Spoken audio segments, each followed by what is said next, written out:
Welcome to In the Know News. Today we're tackling a serious issue, spyware on your smartphone. We'll talk about Pegasus, a powerful tool used by some governments to secretly spy on people, including journalists and activists. You'll learn how this spyware works, why it's a big deal for your privacy and freedom, and what's being done to stop it. Plus, we'll share simple tips to help you check your phone for spyware and protect your personal information. This is an important topic, so stick around. You won't want to miss it. Up for something you were just talking about, right? Today we're going to dive into smartphone surveillance and see if that paranoia is, justified or not. Yeah, it's a question on a lot of people's minds. I mean, we rely on these devices for so much, but are they collecting more information than we realize? So let's unpack the evidence and see what's really going on. We've got some really fascinating sources to guide us today. Investigative reports on spyware. We've got expert opinions on data collection and even some practical tips on how to protect your privacy. By the end of this deep dive, you'll have a better understanding of the technology and the risks involved and what you can do to safeguard your information. Yeah, it's not just about knowing what's happening. It's about, empowering you to make informed decisions about your digital life. Right. So let's start by examining some real life examples of how spyware has been used. Okay. Good. One of the most unsettling cases involves spyware called Pegasus. It was developed by an Israeli company called NSO Group. Okay. And investigative journalist Ronan Farrow did a deep dive into this in his HBO documentary Surveilled. What's so alarming about Pegasus? Well, I mean, from what I've read, it can turn on your phone's features without you knowing. Like it can grant access to your calls, your photos, messages. It can even turn your phone into a listening device, right? Yeah, exactly.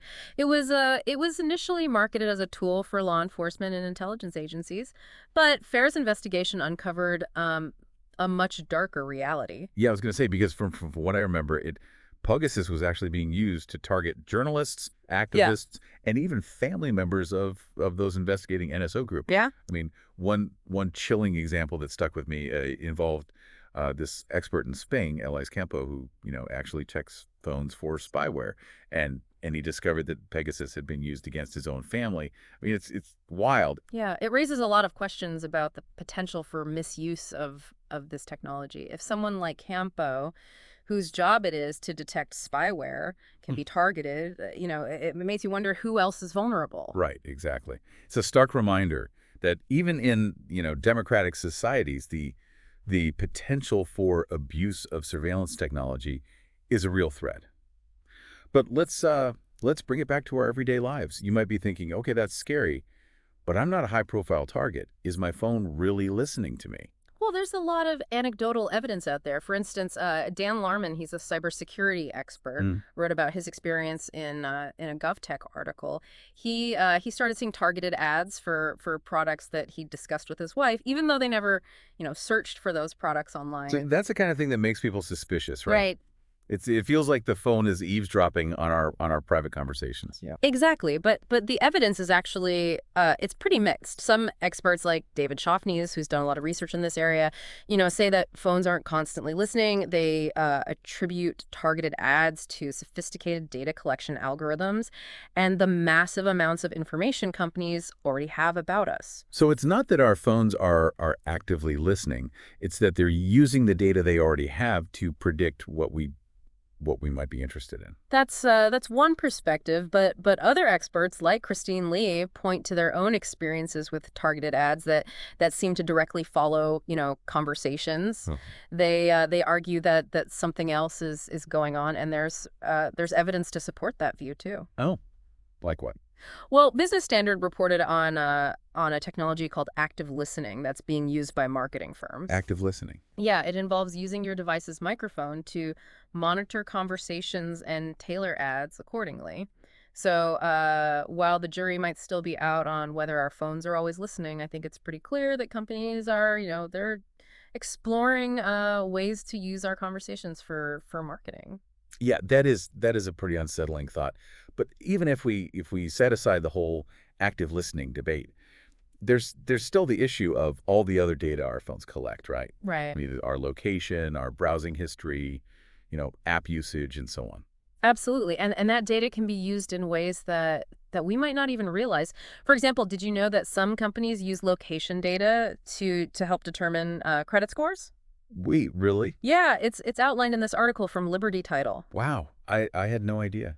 That's kind of alarming. It feels like we're giving up so much information without even knowing it. Exactly. And then there are, virtual assistants like Siri and Alexa and Google Assistant. Yeah. They're incredibly convenient, but they also raise some privacy concerns. Yeah, I use Siri all the time. Hmm. What should we be aware of? Well, those assistants are always listening for their wake word, like, hey, Siri or okay, Google. Right. And even when they're not actively responding to you, they can still be, collecting and storing your voice data. So even when I think Siri is off, Yeah. it might still be picking up, snippets of my conversations. Potentially. And that data can be used for a variety of purposes. For instance, research has shown that Amazon has been using Alexa data for advertising, even though they initially claimed that they wouldn't. Oh wow, that's that's disappointing, but not entirely surprising. It seems like companies are always finding new ways to monetize our data. That's why it's so important to be aware of how your data is being used and to take steps to limit the amount of information you're sharing. Fortunately, there are things you can do to take back some control. Okay, let's talk about those. What are some practical steps we can take to protect our privacy? Well, one of the most important things is to carefully review app permissions. Okay. When you download an app, it often asks for permission to access various features on your phone, like Mhm. your microphone, your camera, your contacts, your location. Right. I always see those pop-ups, but I'll admit I usually just click allow without really thinking about it. Yeah, it's easy to do that, but it's worth taking the time to understand what you're agreeing to. Do you really need that flashlight app to access your location or your contacts? Probably not. Only grant permissions that are essential for the app to function. So be more mindful about those app permissions. Hmm? What else can we do?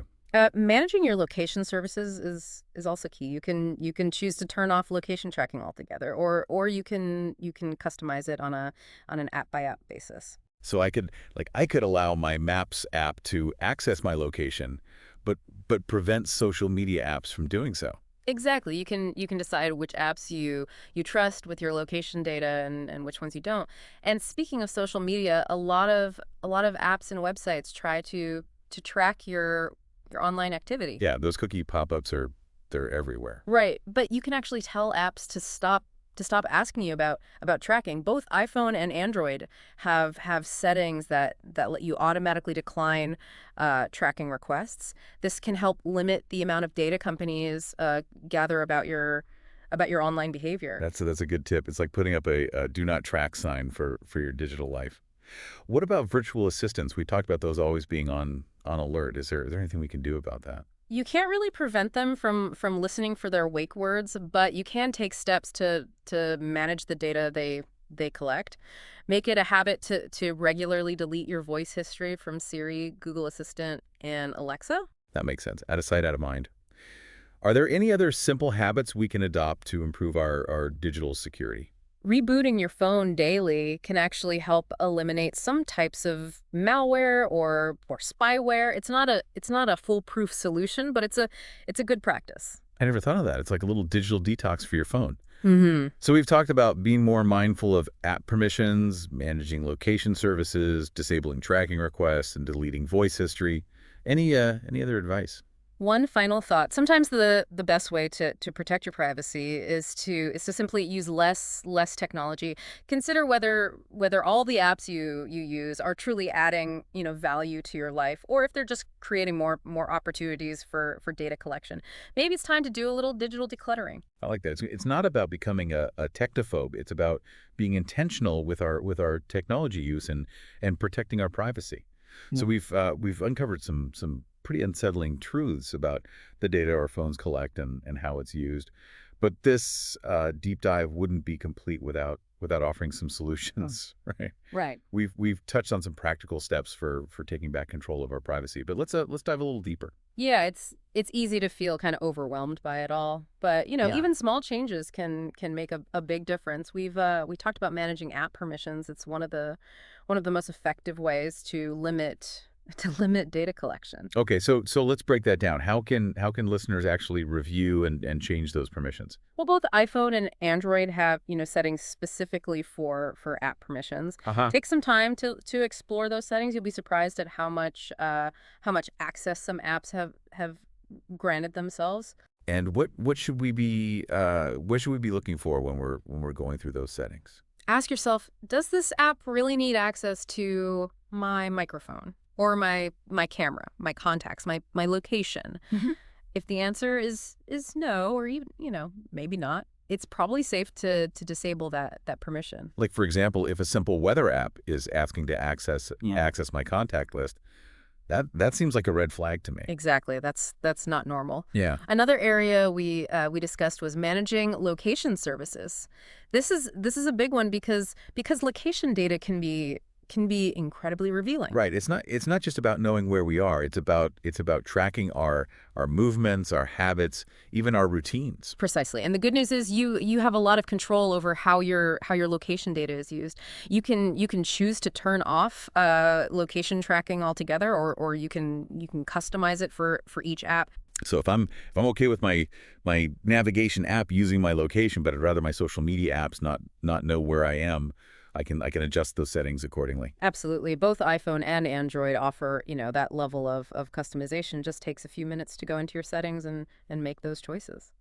Speaking of social media, those cookie pop-ups they're relentless.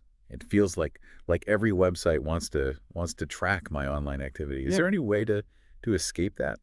You can't completely avoid cookies, but you can minimize the amount of tracking that happens. A lot of devices and browsers now offer a do not track setting. Yeah. This essentially sends a signal to websites that you don't want your browsing activity monitored. Does that actually work though? Do websites actually respect that signal? It's not foolproof, but it can help. And there are browser extensions you can install that block trackers and cookies more aggressively. Good to know. So we've covered app permissions, location services, and tracking cookies. What about virtual assistants? We talked about how they might be collecting voice data even when we don't think they're listening. Right. Those always on microphones can be a privacy concern. You can't stop them from listening for their wake words, but you can manage the data they store. Make it a habit to regularly delete your voice history from Siri, Google Assistant, or Alexa. It's like clearing your browser history, but for your voice recordings. A little digital spring cleaning. Any other simple habits we can adopt to improve our digital security? We mentioned rebooting your phone daily. This can help flush out any temporary malware or spyware that might be lurking on your device. It's a quick and easy step that can add an extra layer of protection. I'm definitely going to start doing that. It sounds like there are a lot of small but impactful changes we can make to protect our privacy. Absolutely. And beyond those technical tips, remember that sometimes the best approach is to simply use less technology. Take stock of all the apps you use and ask yourself, do I really need this? Is it worth the potential privacy trade-off? That's a great point. It's not about becoming a Luddite or anything. It's about being mindful and intentional with our technology use. We have more control than we realize. Exactly. This deep dive has given you the knowledge and the tools. Now it's up to you to decide your comfort level and take action. Well, we've explored the dark side of smartphone surveillance, from targeted advertising to spyware and stalking. But we've also learned that we don't have to be passive victims in this digital age. We can protect our privacy, and it starts with making informed choices about the technology we use. Remember, knowledge is power. The more you understand about how your data is collected and used, the better equipped you are to navigate this complex digital landscape. Thanks for joining us on this deep dive into the world of smartphone surveillance. We hope you found it informative, empowering, and maybe even a little bit thought-provoking. Until next time, stay safe, stay informed, and stay in control of your digital life. Thanks for tuning in to In the Know News. We hope today's deep dive into smartphone spyware and Pegasus has shed some light on this important issue and given you the tools to protect your privacy. Stay informed, stay vigilant, and remember, your digital security matters. Don't forget to like, share, and subscribe for more stories that keep you in the know. Until next time, take care and stay safe.